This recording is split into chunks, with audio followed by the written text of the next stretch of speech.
তুমি কোরআনের ছায়াতলে আসো, কোরআনের সংস্পর্শ আছে, ইসলামের সংস্পর্শে আসো, তোমার সব সমস্যার সমাধান হয়ে যাবে। জোরে করে আল্লাহু আকবার। তাহলে সমাধান কি? সমাধান দিয়ে যাব ইনশাআল্লাহ।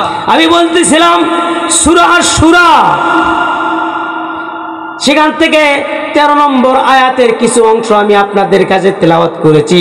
শারা'a লাকুম মিনাদ দীনি মা ওয়াসসা বিহি নূহা ওয়াল্লাযী আওহাইনা ইলাইকা ওয়া মা ওয়াসাইনা বিহি ইব্রাহিমা ওয়া মূসা ওয়া ঈসা আন আকিমুদ্দীনা ওয়া লা তাতাফাররাকু ফি। ও দুনিয়ার মুসলমানেরা, আমি তোমাদেরকে একটা দিনের দায়িত্ব দিয়ে যাচ্ছি। সারা লাকুম, লাকুম মানে তোমাদেরকে, তোমাদের যে দিনের দায়িত্ব দিয়ে যাচ্ছি, এই দিনটাকে তোমরা কায়েম করবে। শুধু তোমরাই যে কায়েম করবে তা না, তোমাদের পূর্বে যারা ছিল নূহ আলাইহিস সালাম, তাই এই দিনের দায়িত্ব কাজ করে গেছে। শুধু তাই না, নূহুর পরে যে ইব্রাহিম আলাইহিস সালাম ছিল, ইব্রাহিমের কাজ এটা ছিল। শুধু ইব্রাহিম না, মুসার কাজ তাই ছিল, ঈসার কাজ তাই ছিল। তোমাদের নবী মুহাম্মাদুর রাসূলুল্লাহ সাল্লাল্লাহু আলাইহি সাল্লাম নিজের জানকে বাজি রেখে দিনের এই দায়িত্ব তিনি পালন করেছে। আমাদের মতো গসিমাত ছিল না, আমাদের মতো গোল আলু ছিল না, যেদিকে ধাক্কা দেয় আর একদিকে সরে যায়। এদিকে হাওয়া আসতেছে আর একদিকে পাল্টে নিচ্ছে, যেদিকে ঝড় আসতেছে ওই দিকে ছাতা মারতেছে। আমাদের নবী তা ছিল না, পাহাড়ের মতো অটল ছিল। মুসা আলাইহিস সালাম সংঘর্ষ হয়েছে কার সাথে? দ্বন্দ্ব হয়েছে কার সাথে? কোন তো ফিরাউন সাথে। ফিরাউন এমন যে বলেছিল আনা রাব্বুকুমুল আলা, আমি হচ্ছে সবচেয়ে বড় খোদা। জোরে কর নাউজুবিল্লাহ। খোদা বলে দাবি করেছিল, যার এত সৈন্য সামন্ত ছিল, তার সাথে সংঘর্ষ হয়েছে। তো মুসা আলাইহিস সালাম তো বলেনি যে না আমি পারবো না, আর দিন কায়েমের কথা, দিন কায়েমের কাজ আমি করতে পারবো না। এই যে ফিরাউন যে জ্বালান জ্বালাচ্ছে আমি পারবো না। সূরা বাকারার মধ্যে এসেছে ফিরাউন ওয়ায়ুযাব্বিহুনা আবনাআকুম ওয়া ইস্তাহয়ুনা নিসাআকুম ওয়া ফি যালিকুম বালাউম মির রাব্বিকুম আযীম। আল্লাহ পাক উল্লেখ করেছেন এই ফিরাউন সেই ফিরাউন মুসা আলাইহিস সালামকে দুনিয়াতে আসতে দেবে না। গণক ঠাকুরে তাকে ধারণা নিয়েছে, স্বপ্নের ব্যাখ্যায় গণক ঠাকুরা গনে দেখেছে যে পৃথিবীতে মহামানবের আবির্ভাব ঘটবে, যে মহামানবের কারণে এই ফিরাউন তোমার তক্তে তাউস সব শেষ হয়ে যাবে, তোমার রাজ সিংহাসন শেষ হয়ে যাবে, তুমি ক্ষমতাচ্যুতি ঘটে যাবে তোমার। তার মন্ত্রী হামানকে বলল, প্রধানমন্ত্রী হামানকে বলল কি করা যায়? বলল কোনো প্রকারের চিন্তার কারণ নাই, আমি হামান তো আছি। বলে কি করবা তুমি? যে প্রত্যেক বাড়িতে বাড়িতে আমি চেকপোস্ট বসাবো, প্রত্যেক বাড়িতে সৈন্যবাহিনী পাঠিয়ে দিয়ে দেখবো যে বনি ইসরাইল কওমে প্রত্যেক বাড়ির ঘরে ঘরে আমি একটা করে সৈন্যবাহিনী দেব। যখনই পুত্র সন্তান ভূমিষ্ঠ হবে সঙ্গে সঙ্গে হত্যা করে ফেলে দেব, সঙ্গে সঙ্গে হত্যা করে। ঘটনা এসেছে, ঘটনা বলা উদ্দেশ্য নয়। তারা যে দিনের দায়িত্ব পালন করেছে, কিভাবে পালন করেছে, এত অত্যাচারী ছিল এই ফিরাউন। ভাই সাহেব, এভাবে দেখা যাচ্ছে 70,000 বনি ইসরায়েলি সন্তানদেরকে কতল করে নীল দরিয়ার মধ্যে ভেসে দিয়েছে। দরিয়ার পানি লালে লাল হয়ে গেছে। প্রধান যে গণক ঠাকুর ছিল তাকে ডেকে বলল খবর কি? বললে জাহাপানা গণনা করে দেখলাম 70,000 বনি ইসরায়েলি সন্তানদেরকে হত্যা করা হয়েছে। ছেলে সন্তানদেরকে হত্যা করা হয়েছে, কিন্তু আপনার যে দুশমন মুসা সে এখন 6 মাস মায়ের কোলে অবস্থান করছে। সে ভূমিষ্ঠ হয়ে গেছে, সে মায়ের কোলে, মায়ের কোলে অবস্থান করছে। বলে চিরুনি অভিযান চালাও। ওই প্রধান গণক ঠাকুরের নাম ছিল দবিরা, 3000 গণক ঠাকুরের প্রধান ছিল ওই দবিরা। তাফসিরে তার নাম এসেছে দবিরা। এই দবিরা গণনা করা বলল যা পানা কাজ হয় নাই, কাজ হয় নাই, জন্মগ্রহণ করে ফেলে দিয়েছে। আপনার সে মহামানব আপনার রাজ্যে বনি ইসরাইল বংশে জন্মগ্রহণ করেছে, সে তার মায়ের কাছে এখন অবস্থান করছে। চিরুনি অভিযান চালালো। চিরুনি অভিযান চালাও, দেখো কোথায় সেই সন্তান। চালালো। মুসা আলাইহিস সালামের এক বোন ছিল মরিয়ম, নাম মরিয়ম। বকরি চড়াচ্ছে মাঠে, দেখে সৈন্যবাহিনী বাড়ির দিকে আসতেছে। দৌড়ি করে মার কাছে বলতেছে, মা আমাদের ভাইকে বুঝি আর রক্ষা করা যাবে না, দেখো গো মা, দেখো গো মা, ওই সৈন্যবাহিনী আমাদের বাড়ির দিকে আসতেছে, তোমাকেও শেষ করবে, আমাদের সবাইকে শেষ করবে। যদি এই সন্তানটা পাই, আমার ভাইকে কোথায় রাখবো? মা উটি বানাতেছিলেন তখন, তন্দুরে উটি বানাচ্ছে। কে যেন বলতেছে, মুসার মারে কাঁদিস না, কাঁদিস না, তোর মুসাকে ওই চুলার মধ্যে ঢুকে দে, আর যে রকমের মুসা আমি সেরকম তোমার কোলে আমি ফিরে দেব। ও এরা সেই আল্লাহ আছে না নাই? ফাইনা তাজহাবুন, সে আল্লাহ ছেড়ে কোন দিকে যাচ্ছি আমরা? রাসূল ছেড়ে কোন দিকে যাচ্ছি? ওই সাহেবান রে, সৈন্য এখানে এসে গেছে। দেখে যে মুসার মা চোখ দিয়ে পানি ঝরতেছে, উপরে তাওয়াতে রুটি ভাজতেছে। খুঁজে তারা কিছু পেল না, চলে গেল। মরিয়মকে ডেকে বলতেছে, মা মরিয়ম রে, আয় আয় আয়, আমার মুসা বুঝি জ্বালিয়ে পড়ে শেষ হয়ে গেছে। একটা হাড্ডিও যদি কয়লার মতো হাড্ডি পাই রে, আমার বুকে ধরে আমার প্রাণটা জুড়াবো। কিন্তু আল্লাহর কি কারিশমা, ওই তাওয়াটা আলোক করে দেখে মুসা আলাইহিস সালাম আগুনের মধ্যে হাসতেছে।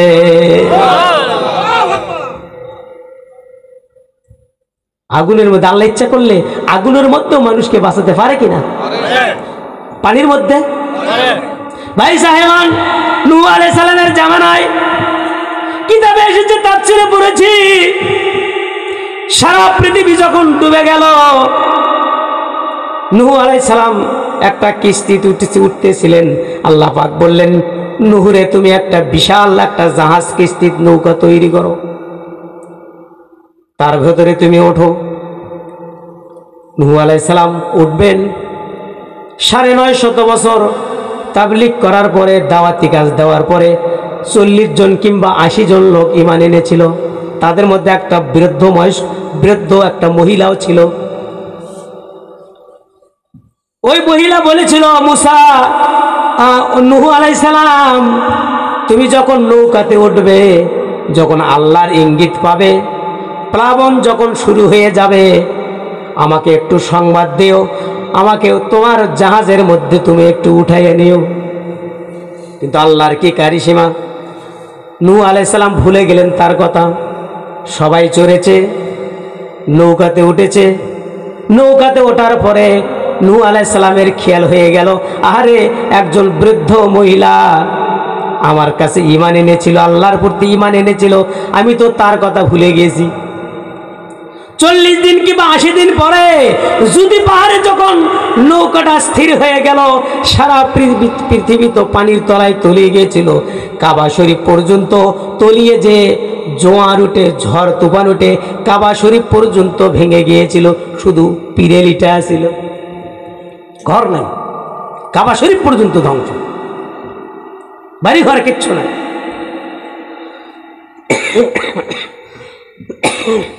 যদি পাহাড়ে নৌকা যখন থেমে গেল, আস্তে আস্তে পানি শুকে যাচ্ছে, নূহ আলাইহিস সালাম নামে আসতেছে, আস্তে আস্তে দেখেন দূরে একটা ঝুপড়ির মতো দেখা যায়। ভাবলেন যেখানে পাহাড় পর্বত পর্যন্ত কাজ হইয়া পড়ে গেছে, একটা বাড়ি ঘর নাই, একটা বিল্ডিং নাই, একটা গাছপালা কিচ্ছু নাই, কিন্তু ঝুপড়ির মতো দূর থেকে দেখা যায় এটা কি। আস্তে আস্তে যেয়ে দেখলেন আরে এই ঝুপড়িটা দেখা যায়। এত প্লাবনের মধ্যে ঝুপড়ি কেমন করে থাকলো? ঝুপড়ির বাহির থেকে ডাক দিলেন, বাহির ঘরের ভেতরে কেউ আসো নাকি? এই ঝুপড়ির ভেতরে কেউ আসো নাকি? বললো হ্যাঁ আসি। বললে তুমি কে? বলে আমি এই বাড়ির মালিক এক বৃদ্ধা। বলে তুমি কে? নূহ আলাইহিস সালাম বললেন আমি হচ্ছি এই জামানার পয়গম্বর নূহ আলাইহিস সালাম। বৃদ্ধা মহিলা বলতেছে আমি জানতে পেরেছি, বুঝতে পেরেছি, আপনি মনে হয় আমাকে সংবাদ দিতে আসছেন যে কবে আল্লাহর প্লাবন শুরু হয়ে যাবে। এই সংবাদটা দেওয়ার জন্য মনে হয় আপনি আমার বাড়িতে এসেছেন।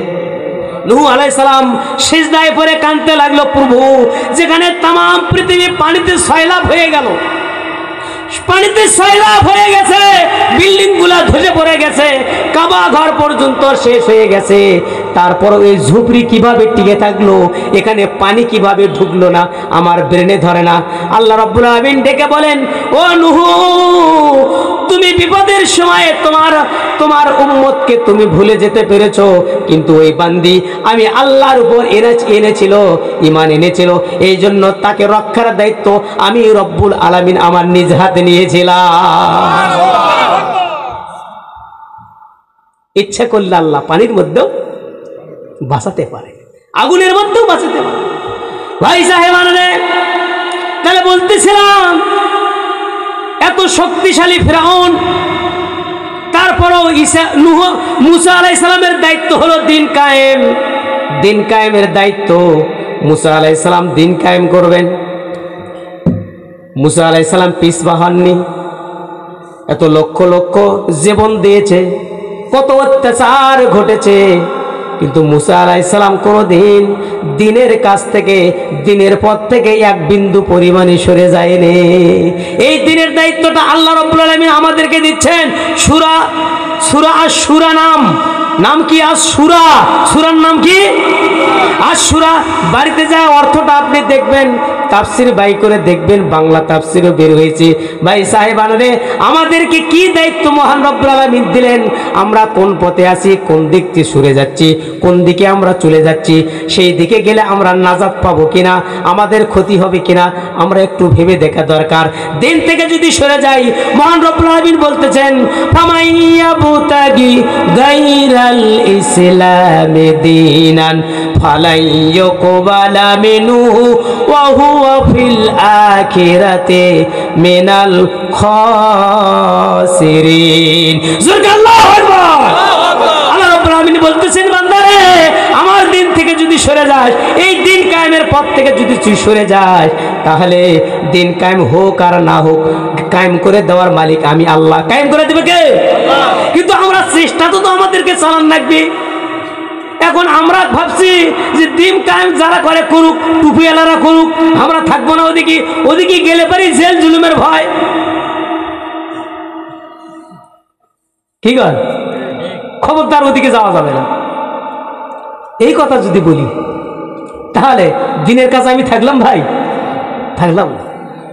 আল্লাহ বলেন দিন কায়েম হোক আর না হোক,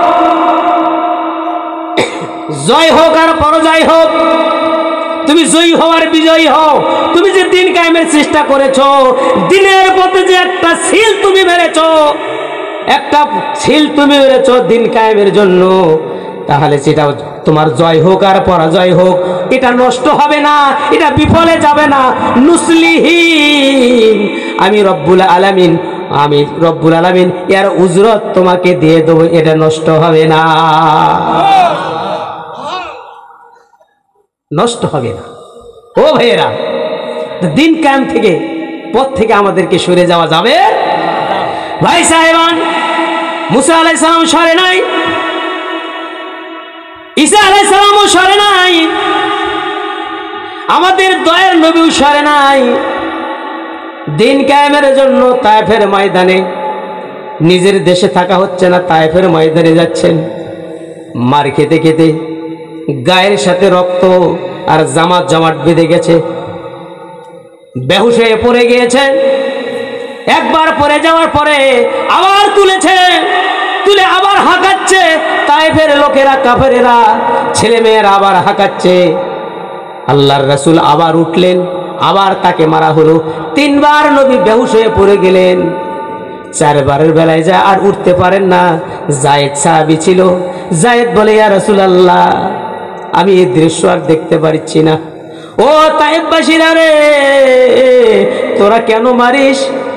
এই লোকটা তো তোদের কোনো ক্ষতি করে নাই।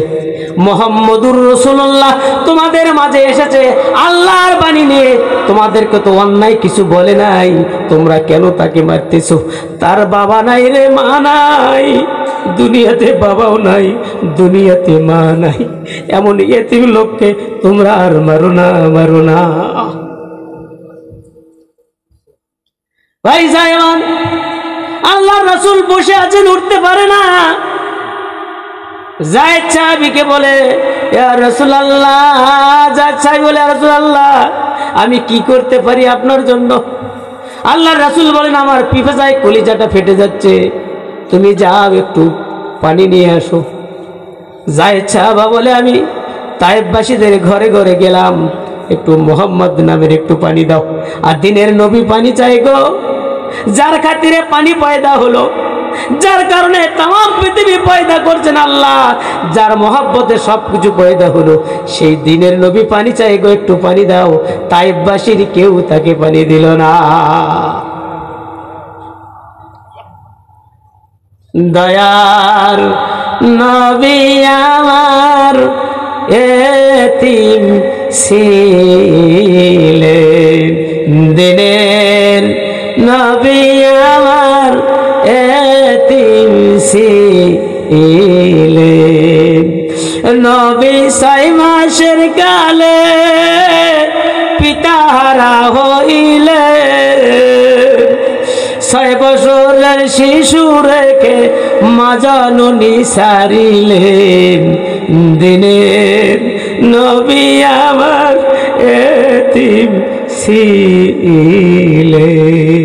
ও বাজান, এতিম নবী কান্দে, পানির জন্য কান্দে। 3 দিনের অভুক্ত নবী, খানা পিনা নাই, কান্দে রে কান্দে। দয়ার নবী কান্দে, পানি পায় না। আল্লাহর রাসূল বলেন, কিছুক্ষণের পরে আফতাব নামে একজন লোক আঙ্গুরের একটা শরবত নিয়ে দয়ার নবীর কাছে এসে হাজির। বলে, ইয়া রাসূলুল্লাহ, ইয়া হাবিবাল্লাহ, আপনি একটু খান, পানি পান করেন, আঙ্গুরের শরবতটা একটু খান। আল্লাহর নবী আঙ্গুরের শরবতের গ্লাস নিয়ে পানি পান করলেন, আর বললেন, তোমার নাম না আত্তাস? তোমার বাড়ি নাই ইউনূস আলাইহিস সালামের গ্রামের বাড়ি, তোমার বাড়ি? আফতাস বললেন, ইয়া রাসূলুল্লাহ, আমার নাম আফতাস আপনি জানলেন কেমনে? আমার বাড়ি যে ইউনূস আলাইহিস সালামের গ্রামে, এটা আপনি জানলেন কেমনে? আল্লাহর নবী বলে, আফতাস রে, ইউনূস আলাইহিস সালাম নবী, আমিও নবী। ইউনূস আলাইহিস সালাম আর ভাই, এক নবীর খবর আর এক নবীর কাছে থাকে। ও বাজান, দয়ার নবী এত কষ্ট করেছে দিন কায়েমের জন্য, আজ আমাদের অবস্থান কোথায়? দয়ার নবী উহুদের ময়দানে গিয়েছেন, মার খেয়েছেন, দান দান মোবারক শহীদ হয়ে গেছে। কত সাহাবারা জীবন দিয়েছে, কত সাহাবারা নিজের বিবিদেরকে বিধবা করেছে, বাচ্চাদেরকে ইতিম করেছে, ইসলামের খাতিরে, দিনের খাতিরে। ও বাজান রে, একটা ঘটনা বলি, সহিহুল বুখারীতে এসেছে। ও মা বোনেরা, ভালো করে শোনেন। আল্লাহ রাসূল সাল্লাল্লাহু আলাইহি ওয়াসাল্লাম উহুদের ময়দানে যাবেন। ভাই 1 মিনিট না, গলার একটু সমস্যা, বলবেন? আচ্ছা, এই যে আমাদের প্রধান অতিথি, প্রধান মেহমান, দুটি কথা আপনাদের সামনে বলবেন। এ ভাইয়েরা, যায়েন না, এই সহিহ বুখারীর একটা হাদিস, যারা পেশাব লাগছে একটু পেশাব করে চলে আসেন, আমি আসলটা হাত দিচ্ছি কেবল। তারপরে ওই যে 22 মাস পরে সন্তান প্রসব, স্বামীর মৃত্যুর 22 মাস পরে সন্তান প্রসব কিভাবে কোরআন সমাধান দিচ্ছে, এটা আপনার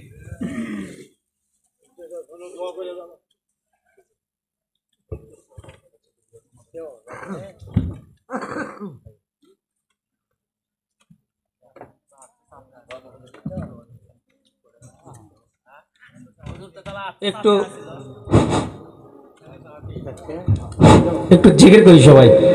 সুবহানাল্লাহ আলহামদুলিল্লাহ লা ইলাহা ইল্লাল্লাহ, সুবহানাল্লাহ আলহামদুলিল্লাহ লা ইলাহা ইল্লাল্লাহ, লা ইলাহা ইল্লাল্লাহু লা ইলাহা ইল্লাল্লাহ, সুবহানাল্লাহ আলহামদুলিল্লাহ লা ইলাহা ইল্লাল্লাহ। বাজান রে, বলতেছিলাম আল্লাহর রাসূলের উপরেও দিনের দায়িত্ব এসেছিলেন, আল্লাহ আমাদেরকে সেই দায়িত্ব দিয়েছেন। দিনের দায়িত্ব রাসূল পেয়ে ওদের ময়দানে গিয়েছেন, কাফেররা দিনকে শেষ করে দিবে। আল্লাহ রাসূল সাল্লাল্লাহু আলাইহি সাল্লাম উহুদের ময়দানে বের হয়েছেন। এমন সময় একজন মহিলা কাঁদতেছে, নাম ছিল উম্মে খাল্লাদ, হাদিসে যার নাম এসেছে উম্মে খাল্লাদ। এই বেচারি কাঁদতেছে, দুটি সন্তান এসে বলতেছে, মা গো মা, তুমি কেন কাঁদো গো মা? বলে বাবা রে, যাকে আমরা প্রাণের চেয়ে বেশি ভালোবাসি, মক্কায় যার থাকা হয় নাই, মদিনাতে আমরা দাওয়াত দিয়ে নিয়ে এসেছিলাম, ওই বেচারা উহুদের ময়দানে গিয়েছে। কাফেররা যদি দয়ার নবীকে উহুদের ময়দানে শেষ করে দেয়, দিন ইসলাম শেষ হয়ে যাবে, ইসলাম টিকবে না। ও বাবা, এই জন্য কাঁদি। কাল কিয়ামতের দিন আমরা কি আল্লাহর কাছে মুখ দেখাবো? যদি বলে ও মদিনাবাসী, বড় আশা করে তোমরা নবীকে নিয়ে গিয়েছিলে, নবীকে আশ্রয় দেবে, তাকে তোমরা ভালোবাসা দেবে, তাকে তারা তোমরা দেখাশোনা করবে। আজ দুনিয়ার বুকে এই কাফের গোষ্ঠী বেঈমানেরা নবীকে মারে তোমরা কি করেছিলে? আমরা কি জবাব দিব রে বাবা? আমার দয়ার নবী সেখানে গেছে, এই জন্য আমি কাঁদি, মনের আবেগে কাঁদি। অপ্রাপ্ত দুটি সন্তান এবার বলে, মা গো মা, তাহলে কি করা লাগবে বলেন? বলে রাসূল তো আমাদেরকে নিষেধ করেছে, তোমার বাবা ন্যাংরা মানুষ, সেও চলে গেছে যুদ্ধের ময়দানে। রাসূল বলেছেন, তুমি তো অসুস্থ, তুমি তো ন্যাংরা, তুমি চলতে পারো না, তুমি যুদ্ধের ময়দানে যেও না। আমার স্বামী বলে, ইয়া রাসূলুল্লাহ, ইয়া হাবিবাল্লাহ, আমি আমার পা একটা অচল হলে কি হবে? আমি তাতে কোনো আসে যায় না, আমার তাতে কোনো আসে যায় না, কিন্তু আমি উহুদের ময়দানে যাব, কাফিররা যেদিক থেকে তীর মারবে আমার বুকটা পেতে দেব, যেদিক থেকে পাথর মারবে আমি নিজেকে সেই দিকে তাক করে রাখবো। আমার গায়ে পাথর লাগবে, আমার গায়ে তীর লাগবে, আমি শহীদ হয়ে যাব। ইয়া রাসূলুল্লাহ, আপনার গায়ে আমি তীর লাগতে দেব না। এই বলে আমার স্বামী চলে গেছে, আমার বৃদ্ধ বাবাও উহুদের ময়দানে চলে গেছে। আমার বাবাকেও বলেছিল তুমি বয়স্ক মানুষ যাও না, আবার বাবাও শুনি নেই, উহুদের ময়দানে চলে গিয়েছে। ও বাজান রে, আজ আমি কাঁদি। সেই রাসূলের যদি কোনো কিছু ঘটে যায়, ইসলাম থাকবে না, ইসলাম নিশ্চিহ্ন হয়ে যাবে, এই জন্য আমি কাঁদি। ওই দুটি সন্তান বলে, মা, মা গো মা, আমাকেও তুমি যুদ্ধের সাজে, আমাদের দুই ভাইকেও তুমি যুদ্ধের সাজে সাজাইয়া দাও। দুটি সন্তানকে সাজিয়ে দিলেন, দুটি সন্তান চলে গেল যুদ্ধের ময়দানে।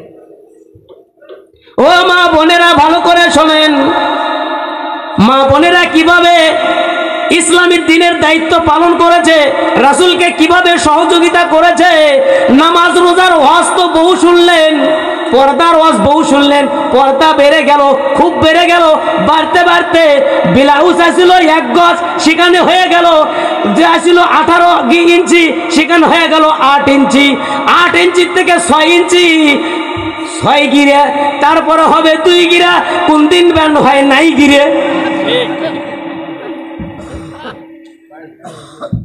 এগুলো পর্দার শুনে ব্যাপারটা বেশি হয়ে গেল।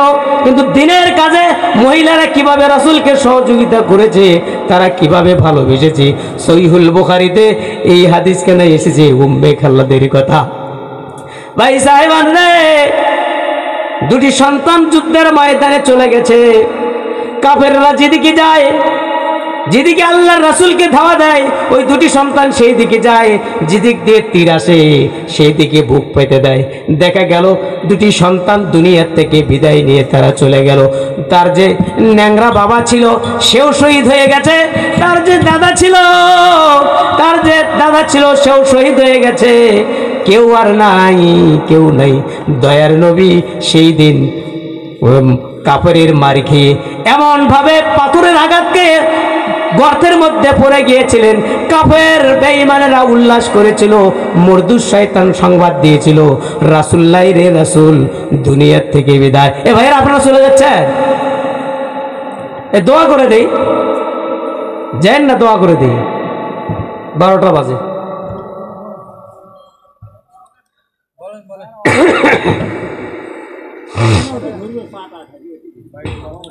ভাই সাহেবান, ফজর যাতে কামাই না হয় সেই জন্য আমরা 12টার মধ্যে শেষ দিই, তাই না? 2 মিনিট আছে, শেষ করে দিচ্ছি। শুধু মা বোনদেরকে বলি, শোনেন, উম্মে খাল্লাদের 2টি ছেলে, তারাও শহীদ হয়ে গেছে, স্বামী শহীদ হয়ে গেছে, বাবা শহীদ হয়ে গেছে। আল্লাহ রাসূল বেহুশ হয়ে পড়ে গিয়েছিলেন, মরদুস শয়তান ছড়িয়ে দিয়েছিল যে কোতেলা মুহাম্মদ নিহত হয়ে গেছে, মারা গিয়েছে।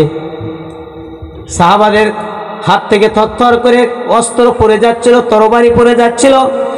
আলী রাদিয়াল্লাহু তাআলা বললেন, না না, তা হতে পারে না, খুঁজে দেখা হোক। আলী রাদিয়াল্লাহু তাআলা দেখলেন গর্তের মধ্যে নবী পড়ে আছে। আল্লাহর রাসূলের কাছে যেতেই আল্লাহর রাসূল বললেন আলীকে যে, আলী রে, আমি তোকেই তো খুঁজছি, আমাকে ধরে তুমি একটি পাহাড়ের উপরে তোলো। পাহাড়ের উপরে উঠাচ্ছেন আল্লাহর রাসূলকে। আবু বকর, ওমর, ওসমান, আলী সবাই তখন একত্রিত হয়ে গেলেন। তখন খালিদ বিন ওয়ালিদ ছিল কাফেরদের সেনাপতি। খালিদ বিন ওয়ালিদ নিচে থেকে হুঙ্কার দিতে লাগলো, বলল, ওল হবল। কি তাকবীর দিল? ওল হবল, জয় হবল দেবতা। হাদিস দেখেন, জয় হবল দেবতা। আছে না স্লোগান? ইনকে মার্কা স্লোগান আছে না? নাই এখনো? ওখান থেকে ওরা পাইছে, এই স্লোগান ওরা পাইছে। ওল হবল, হবল দেবতার জয়। এভাবে যখন উলুধ্বনি দিচ্ছিল, আবু বকর বলে, না, আমি চুপ থাকবো না, আমরা বেঁচে থাকতে এই হবল দেবতার জয় এটা আমরা মেনে নিতে পারি না। আল্লাহ রাসূল বললেন, বাবা আবু বকর চুপ করো, আমরা তো খুব বিপদে আছি এখন। যুদ্ধের মন ঘুরে গেছে। প্রথম যুদ্ধ তো আমরা জয়ী হয়ে গেছিলাম, কিন্তু গিরিপথ থেকে যখন সরে গেছে, পিছন দিক থেকে এই খালিদ বিন ওয়ালিদের বাহিনী এসে আক্রমণ চালাচ্ছে, পিছন দিক থেকে মার শুরু করে দিয়েছে। যাক, আমি যুদ্ধের ঘটনা বলতেছি না, শুধু বলতেছি মহিলারা কিভাবে সহযোগিতা করেছে আল্লাহর রাসূলকে। ভাই সাহেবান রে, আবার যখন বলল ওল ওল উজ্জা, উজ্জা দেবতার জয়, জয় উজ্জা দেবতা, এইভাবে যখন স্লোগান দিতে লাগলো, ওমর রাদিয়াল্লাহু তাআলা হুঙ্কার দিয়ে বললেন, আর সহ্য করা যাবে না, আমরা এখনো বেঁচে আছি রে। জয় ওল ওল হবল এটা নয়, জয় হচ্ছে আল্লাহর। তিনি লিল্লাহি তাকবীর বলে আল্লাহর নামের তাকবীর দিয়ে দিলে, তাকবীর দিয়ে দিলেন আল্লাহ। খালিদ বিন ওয়ালিদ কে রানা বেঁচে আছে এখনো, আবার যুদ্ধ চালাও। পাশ থেকে একজন কয়, না, খুব মারছি, 70 জনকে আমরা দুনিয়ার থেকে বিদায় করে দিয়েছি, আর নয়। যাই হোক চলে গেল। আল্লাহ রাসূল সাল্লাল্লাহু আলাইহি ওয়াসাল্লামকে ঘিরে আছেন সবাই। আল্লাহ রাসূল বড় অসুস্থ, কড়া ঢুকে গেছে, লোহার হেলমেট ভেঙে কড়া ঢুকে গেছে কপালের মধ্যে, বের করা যাচ্ছে না। এমন সময় উম্মে খাল্লাদ ছুটে আসতেছেন, সংবাদ গেছে মদিনার বুকে, কে যেন বলতেছে মুহাম্মদ নাই রে, কোতেলা মুহাম্মদ, মুহাম্মদ হত্যা হয়ে গেছে। পাগলির মতো ছুটে এসেছে, আল্লাহর রাসূলের সাথে দেখা করবে। কি হয়ে গেছে? উহুদের ময়দানের খবর নিতে যাচ্ছে। পথের মধ্যে কত সাহাবার সাথে দেখা হলো। বলে, ও মহিলা তুমি কোথায় যাও? বলে, উহুদে যেতেছি। উহুদে যে আর কোনো লাভ নাই, তোমার যে বৃদ্ধ বাবা ছিল উহুদের ময়দানে আল্লাহ রাসূলের পাশে যায়, ডান পাশে যায়, বাম পাশে যায়, সামনে যায়, পেছনে যায়, এভাবে যেতে যেতে তীর লাগে, পাথর লাগে, এভাবে লাগতে লাগতে দুনিয়ার থেকে সে বিদায় নিয়ে চলে গেছে। বলে, আমার কে শহীদ হয়েছে, কে বিদায় নিয়ে গেছে এটা আমি জানতে চাই না, রাসূলের খবর বলো। বলে, রাসূলের খবর আমরা জানি না। মহিলা ছুটে চলতেছেন, আরো কিছু লোকের সাথে দেখা হয়ে গেল, সাহাবার সাথে দেখা হয়ে গেল। বলে, কোথায় যাও? বলে, উহুদে যেতেছি। উহুদে যে আর কোনো লাভ নাই, তোমার যে ন্যাংরা স্বামী ছিল আল্লাহর রাসূলের পাশে যায়, সামনে যায়, পেছনে যায়, তীর মারে, বুক পেতে দেয়, তীরটা তার বুকে লাগে, এভাবে তীর খেতে খেতে দুনিয়ার থেকে তোমার স্বামীও বিদায় নিয়ে চলে গেছে। মহিলা বলে, আমার কে চলে গেছে আমি জানতে চাই না, তুমি আগে রাসূলের খবর বলো, রাসূল কেমন আছে? বলে, রাসূলের খবর আমরা জানি না।